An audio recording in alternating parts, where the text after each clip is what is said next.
മാത്സ്യൂരിലേക്ക് എല്ലാ കൂട്ടുകാർക്കും സ്വാഗതം. LSS പരീക്ഷയുമായി ബന്ധപ്പെട്ടിട്ട് നമ്മൾ സീരീസ് ആയി ചോദ്യങ്ങൾ ചെയ്തു വരികയാണ്. അപ്പോൾ ഇതിലെ എല്ലാ ചോദ്യങ്ങളും മിക്കതും മുൻപ് LSS പരീക്ഷയ്ക്ക് വന്നതും ഇനി വരാൻ സാധ്യതയുമുള്ളതായ പ്രധാനപ്പെട്ട ചോദ്യങ്ങളാണ്. അവ ഓരോന്നും നിങ്ങൾക്ക് ആദ്യം തന്നെ കാണുമ്പോൾ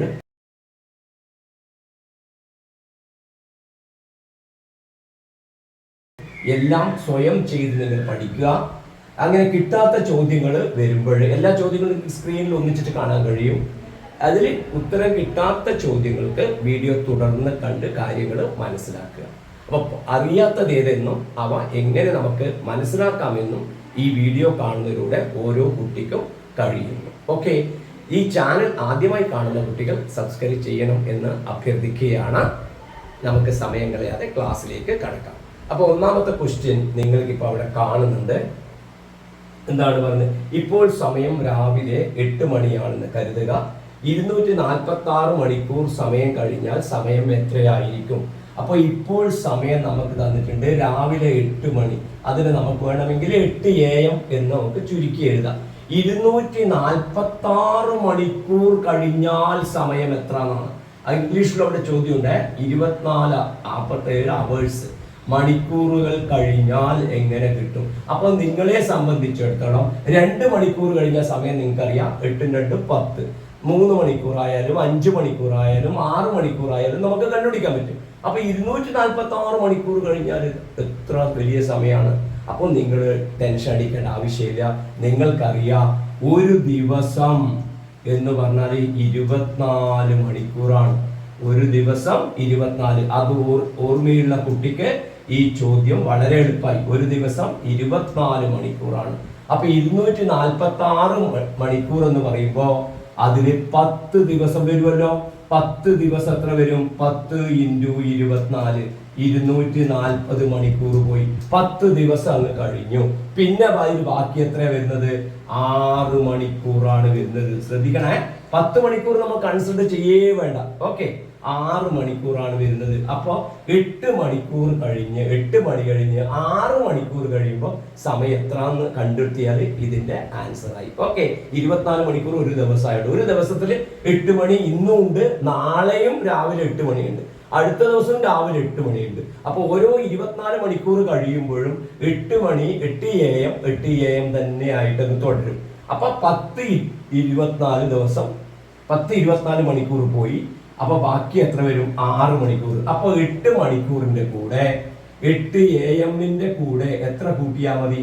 6 മണിക്കൂർ കൂട്ടിയാൽ മതി. 6 മണിയല്ല, 6 മണിക്കൂർ കൂട്ടിയാൽ മതി. 6 hours കൂട്ടിയാൽ മതി. അപ്പൊ നിങ്ങൾക്കറിയാം 8-ന്റെ പരം 4 കൂട്ടിയാൽ നമുക്ക് എത്രയായി? 12 മണിയായി. ആ 12 മണിയുടെ കൂടെ എത്ര ഇനി ബാക്കി എത്ര ഉണ്ട്? 4 കഴിച്ച ബാക്കി 2 മണിക്കൂറുണ്ട്. അപ്പൊ 2 മണിക്കൂർ കൂടെ കൂട്ടുക. അപ്പോൾ നമുക്ക് എത്ര വരും? ഇതിന്റെ കൂടെ 2 മണിക്കൂർ കൂടെ കൂട്ടിയാൽ ഉച്ചയ്ക്ക് ശേഷം 2 മണി, 2 PM. ഉച്ചയ്ക്ക് ശേഷം 2 മണിയായിരിക്കും സമയം. 8 മണിക്കൂർ. 8 മണി കഴിഞ്ഞിട്ട് രാവിലെ 8 മണി കഴിഞ്ഞിട്ട് 6 മണിക്കൂർ. 8 മണി കഴിഞ്ഞിട്ട് 4 മണിക്കൂർ കഴിയുമ്പോൾ 12 മണിയായി. അപ്പൊ പിന്നെ ബാക്കി എത്രയാണ് വരിക?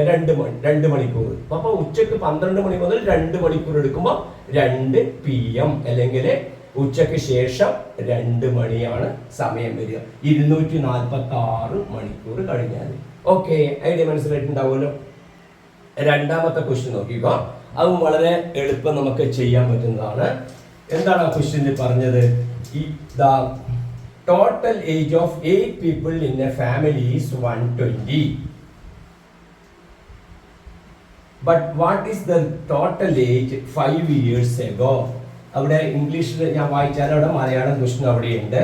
അപ്പൊ അത് നോക്കിയിട്ട് മലയാളം മീഡിയം കുട്ടികൾ മനസ്സിലാക്കുക. അപ്പൊ ഒരു കുടുംബത്തിലെ 8 കുട്ടികളുടെ ആകെ വയസ്സ് 120 ആണ്. 8 ആളുകളുടെ ആകെ വയസ്സ്. 5 വർഷത്തിന് മുമ്പ് അവരുടെ ആകെ വയസ്സ് എത്രയായിരിക്കും? അപ്പൊ 8 പേരുടെ ആകെ വയസ്സ് എത്രയാ തന്നത്? 120. അത് ഇപ്പോഴത്തെ വയസ്സാണ്, ശ്രദ്ധിക്കണം. ഇപ്പോഴത്തെ ആകെ വയസ്സ് എത്രയാണ്? 120 വയസ്സ്. 8 ആളുടെ ആകെ വയസ്സ് വരുന്നത് 120. 5 കൊല്ലം മുമ്പ് ഓരോരാൾക്കും 5 വയസ്സ്, ഇപ്പോൾ ഉള്ള വയസ്സിന്റെ 5 വയസ്സ് കുറവായിരിക്കുമല്ലോ. അപ്പൊ ഓരോരാൾക്കും 5 വയസ്സ് കുറവായിരിക്കും. 5 കൊല്ലം മുമ്പേ ഇവിടെ 8 പേരുണ്ടല്ലോ, 8 പേർക്കും 5 വയസ്സ് കുറവായിരിക്കുമല്ലോ. അപ്പോ ഈ എത്ര 8 5 കുറയുമ്പോ എത്ര വരും? 8 × 5 40 വയസ്സ്. 40 കുറയും ആകെ 8 ആൾക്കും കുറയുമ്പോ ഓരോരാൾക്ക് 5, അപ്പൊ 8 ആൾക്ക് 40 കുറയും. അപ്പൊ 8 ആൾക്ക് ഇപ്പൊ കിട്ടിയ എത്ര? 120. അതിന് 5 കൊല്ലം മുമ്പ് 8 പേർക്കും 5 കൊല്ലം കുറയുമ്പോൾ അപ്പോൾ 5 കൊല്ലം മുമ്പുള്ള വയസ്സ് കണ്ടുപിടിക്കാൻ എന്ത് ചെയ്താൽ മതി? ഈ 120 നിന്ന് നമ്മൾ എത്ര കുറച്ചാൽ മതി? 40 കുറച്ചാൽ മതി. അപ്പൊ നമുക്ക് എത്ര കിട്ടും? 80 വയസ്സ് കിട്ടും. അപ്പോ 5 കൊല്ലം മുമ്പ് ഈ 8 പേരുടെ വയസ്സുകളുടെ തുക, സം ഓഫ് ഏജസ് എത്രയായിരിക്കും? 80 ആയിരിക്കും. പക്ഷെ പല കുട്ടികളും തെറ്റിക്കൽ എങ്ങനെയായിരിക്കും? ഇപ്പൊ 8 ആളുടെ വയസ്സ് 120, 5 കൊല്ലം മുമ്പ് അവരുടെ വയസ്സ് കൂട്ടി എത്ര കിട്ടും നോക്കുമ്പോ 120 5 മാത്രമാണ് കുറക്കുക പലരും. അത് തെറ്റാണ്. 8 ആളുടെയും 5 കുറക്കണം, അതായത് 40 കുറക്കണം. ഐഡിയ മനസ്സിലായല്ലോ? തേർഡ് ക്വസ്റ്റ്യൻ, 17 മുതൽ 25 വരെയുള്ള തുടർച്ചയായ എണ്ണൽ സംഖ്യകൾ ഉപയോഗിച്ച് ഒരു മാന്ത്രിക ചതുരം ഉണ്ടാക്കുന്നു. മാന്ത്രിക ചതുരം എന്ന് പറഞ്ഞാൽ മാജിക് സ്ക്വയർ. ആ മാജിക് സ്ക്വയറിൽ ഉപയോഗിക്കുന്ന നമ്പേഴ്സ് 17 മുതൽ 25 വരെയാണ്. 17 to 25. അപ്പോൾ അതിന്റെ ടോട്ടൽ, അതായത് ഇങ്ങനെയും അതേപോലെ ഇങ്ങനെയും കൂട്ടിയാൽ എത്ര കിട്ടുന്നതാണ്. അപ്പോൾ നിങ്ങൾ അറിയേണ്ട ഐഡിയ എന്താണെന്ന് വെച്ചാൽ ഇവിടെ 17 വരും, 18 വരും, 19 വരും, 20 വരും, 21 വരും. ഇതേ നമുക്ക് ആവശ്യമുള്ളൂ. നോക്കൂ കുട്ടികളെ, ഇവിടെ ഇത് മാത്രമേ നമുക്ക് ആവശ്യമുള്ളൂ. ഇവിടെ വരുന്നത് എത്രയാണ്? 21 വരും. അപ്പൊ ഇവിടെ 18, 19 ഒന്നും ആയിരിക്കില്ല ഇവിടെ വരുന്നത്. പക്ഷെ നമുക്ക് വേണ്ടത്, ശ്രദ്ധിക്കുക, നമ്മൾക്ക് വേണ്ടത് ഈ മിഡിലിൽ വരുന്ന നമ്പറാണ് നമുക്ക് വേണ്ടത്, 21. ഇവിടെ ഇപ്പൊ എത്ര കോളം ഉണ്ട്? 1, 2, 3 കോളത്തിൻ്റെതാണ് ഇത് വരിക അല്ലെ. അപ്പോ ഇങ്ങനെയുള്ളത് കൂട്ടിക്കഴിഞ്ഞാൽ കിട്ടുന്നത് എത്രയാണെന്നറിയോ? 17. ഈ 21 3 കൊണ്ട് ഗുണിച്ചതായിരിക്കും അതിന്റെ സം. നമുക്ക് എത്ര കിട്ടും? 63 കിട്ടും. ഇങ്ങനെ ഉള്ളത് കൂട്ടിയിട്ട് വരുമ്പോൾ നമുക്ക് കിട്ടുന്നത് 63 ആയിരിക്കും. അപ്പൊ അതെന്താണ് കണ്ടുപിടിക്കേണ്ട വഴി? ഇങ്ങനെ മാന്ത്രിക ചതുരത്തില് 3 ഈ മിഡിലിൽ വരുന്നത് കണ്ടുപിടിക്കുക. ഓക്കെ, മിഡിലിൽ വരുന്നത് കണ്ടുപിടിച്ചു കഴിഞ്ഞാല് അതിനെ 3 കൊണ്ട് ഗുണിച്ചാൽ മതി. അപ്പൊ മിഡിലിൽ വരുന്നത് എങ്ങനെ കണ്ടുപിടിക്കുക? ഇവിടെ മാന്ത്രിക ചതുരത്തിൽ എത്രയാണ് നമ്പർ വരുന്നത് നിങ്ങൾക്കറിയില്ല. പക്ഷെ ഇവിടുന്ന് കണ്ടുപിടിക്കാൻ ഈ നമ്പറിനെ തുടർച്ചയായിട്ട് എഴുതിയാൽ മതി. 18, 19, 20, 21. അപ്പൊ ഇവിടെ അങ്ങനെ എഴുതാൻ പറ്റുമല്ലോ. അങ്ങനെ എഴുതി കഴിഞ്ഞാൽ ഇവിടെ വരുന്നതാണ് മിഡിലിൽ വരുന്ന നമ്പർ. ഓക്കെ, അപ്പൊ അതിന്റെ ആൻസർ നമുക്ക് എത്ര കിട്ടി? ഈ പറഞ്ഞിരിക്കുന്ന മാതിരിയുള്ള ഈ 63 എന്നുള്ള ആൻസർ കിട്ടി. ഇനി നിങ്ങൾക്ക് ഇത് മാന്ത്രിക ചതുരം ആക്കണമെങ്കിലുള്ള വഴി ഞാൻ പറഞ്ഞുതരാം. നോക്കൂ കുട്ടികളെ, മാന്ത്രിക ചതുരം നമുക്ക് വരക്കണമെങ്കിൽ ഇതേമാതിരിയുള്ള ഒരു ഹോളം നമ്മൾ വരച്ചിട്ട് നോക്കാം. ഇതാ 17, 18, 19, 20, 21, 22, 23, 24, ഇവിടെ 25. ഇതാണ് മാന്ത്രിക ചതുരം. 17 മുതലുള്ള മാന്ത്രിക ചതുരം. എങ്ങനെ മാന്ത്രിക ചതുരം ഉണ്ടാക്കാന്നുള്ള വീഡിയോ മാത്സ്യൂളുണ്ട്, അത് നിങ്ങൾ ഒന്ന് കണ്ടിട്ട് മനസ്സിലാക്കുക. അപ്പൊ ഇവിടെ കണ്ടില്ല, നടുക്ക് എത്ര വന്നു? 21. ഇത് മാത്രമേ നമുക്ക് ആവശ്യമുള്ളൂ. അപ്പൊ ഇത് നിങ്ങൾക്ക് എഴുതാൻ പലപ്പോഴും പ്രയാസം ഉണ്ടാവും. ഇത് പ്രയാസം ഉണ്ടെങ്കിൽ ഇവിടെ 21 വരുന്നത് കണ്ടുപിടിക്കാനുള്ള വഴി എന്താ? 17 മുതലല്ലേ തുടങ്ങുന്നത്. 17, 18, 19, 20, 21 കണ്ടുപിടിച്ച് ഇതിനെ കണ്ടുപിടിച്ചാൽ മതി. അതിനെ കണ്ടുപിടിച്ചിട്ട് അതിനെ 3 കൊണ്ട് ഗുണിച്ചാൽ നമുക്ക് അതിന്റെ ആൻസർ കിട്ടി. അപ്പൊ നോക്കിയാൽ എങ്ങനെ കൂട്ടിയാൽ നോക്കിയാൽ 24, 17 നമുക്ക് 41 കിട്ടും. 41, 22 നോക്കിയാൽ 27, 24. നിങ്ങൾക്ക് ഡൗട്ട് ഉണ്ടെങ്കിൽ 24, 17, 22 കൂട്ടി നോക്കിപ്പോ 4, 7, 11, 2, 13. ബാക്കി 1, 2, 3, 1, 4, 2, 6, 63. കറക്റ്റ് അല്ലേ? കറക്റ്റ്. ഇനി മറ്റൊരു തരത്തിലും കണ്ടുപിടിക്കാം. 17ഉം 25ഉം കൂടെ കൂട്ടുക. എത്ര കിട്ടും? അത് 42 കിട്ടും. ആ 42ന്റെ പകുതി എടുത്ത് കണ്ടു കൂട്ടിയാലും നമുക്ക് അതിന്റെ ആൻസർ ആയി. ഓക്കെ, ഇനി ഈ തരത്തിലാണ് നിങ്ങൾ കണ്ടുപിടിക്കുക. ഓക്കെ, ഇനി 4ാമത്തെ ക്വസ്റ്റ്യൻ ആണ്. നിങ്ങൾക്ക് അവിടെ സ്ക്രീനിലെ ചോദ്യങ്ങൾ നിങ്ങൾക്ക് അവിടെ കാണുന്നുണ്ട്. ഈ കണ്ടിട്ട് നിങ്ങളോട് ചോദിച്ചത് വിച്ച് വൺ ഈസ് കറക്റ്റ്, ഏതാണ് അതിൽ ശരിയായിട്ടുള്ളത് എന്നുള്ളതാണ്. അപ്പൊ അവിടെ ശരിയായിട്ടുള്ളത് എന്ന് പറയുമ്പോൾ അവിടെ എത്ര തന്നിട്ടുണ്ട്?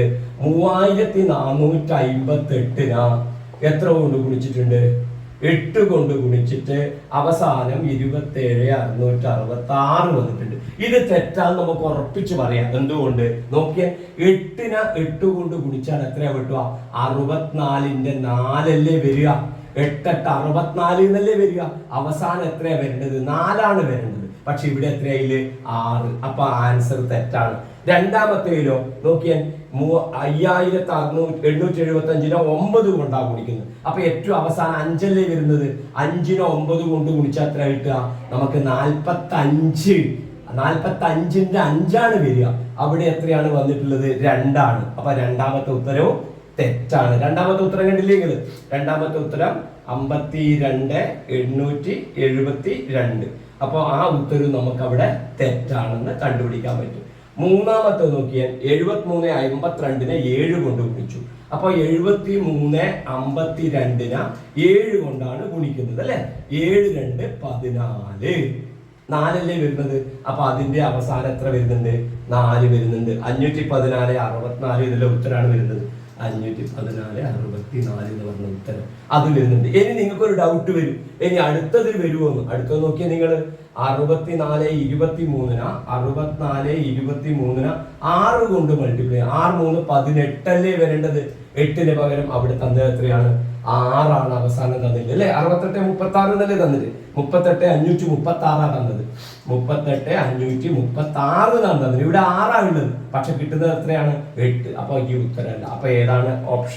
ഓപ്ഷൻ സി ആണ് അതിന്റെ ശരിയായ ആൻസർ. ഓക്കെ, ഇനി അവിടെ 5ാമത്തെ ക്വസ്റ്റ്യൻ ഒരു കുറച്ച് ലെങ്തി ആയിട്ടുള്ള ക്വസ്റ്റ്യൻ ആണ് അല്ലെ. അപ്പൊ നിങ്ങൾക്ക് അത് നോക്കി ക്വസ്റ്റ്യൻ നോക്കുമ്പോൾ നിങ്ങൾക്ക് അതിൽ മനസ്സിലാവുന്നത് എന്താണ് മനസ്സിലാവുന്നത് നോക്കിക്കോളൂ. കഴിഞ്ഞ അധ്യയന വർഷം മധ്യവേനൽ അവധിക്കായി സ്കൂൾ അടച്ചത് മാർച്ച് 27-നായിരുന്നു. ഈ അധ്യയന വർഷം തുറന്നത് ജൂൺ 3-നുമായിരുന്നു. എന്നാൽ നമുക്ക് ലഭിച്ച അവധി ദിവസങ്ങൾ എത്ര? ഇംഗ്ലീഷിലും ക്വസ്റ്റ്യൻ അവിടെ നിങ്ങൾക്ക് കാണാൻ കഴിയും.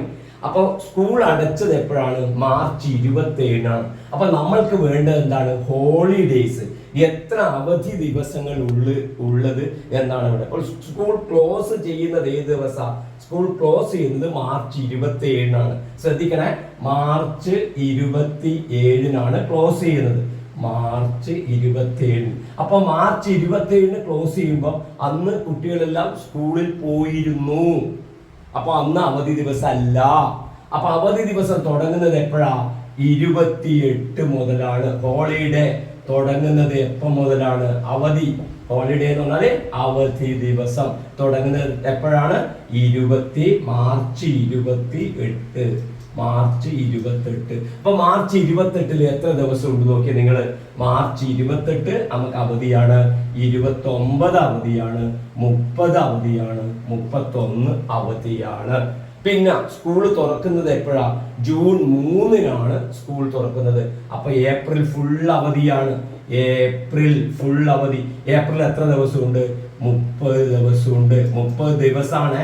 30 ദിവസമുണ്ട്. അപ്പൊ ഇവിടെ എത്ര ദിവസമുണ്ട് നോക്കി അവധി കിട്ടിയത്? മാർച്ചിൽ 1 2 3 4 ദിവസം ഇവിടെ കിട്ടിയിട്ടുണ്ട്. ഓക്കെ, 4 ദിവസം ഇവിടെ കിട്ടി. 30 ദിവസം. മെയ് മാസം ഫുൾ അവധിയാണ്. മെയ് ഇവിടെ മെയ്. ഇത് മലയാളം കുട്ടികൾക്ക് ഏപ്രിൽ. ഇത് മലയാളം കുട്ടികൾക്ക് മാർച്ച്. ഓക്കെ, ഏപ്രിൽ 30 ദിവസം. മെയ്യിൽ എത്ര ദിവസം ഉണ്ട് പഠിക്കണേ. മെയ്യിൽ എത്ര ദിവസം ഉണ്ട് പഠിക്കണം? 31 ഡേയ്സ്. 31 ദിവസം. അതെ, ഓരോ മാസത്തിൽ വരുന്ന ദിവസങ്ങളുടെ എണ്ണം കൃത്യമായി പഠിച്ചു വെക്കണം. ജനുവരി ഫെബ്രുവരി എന്നൊക്കെ പറയുമ്പോൾ കേട്ടോ.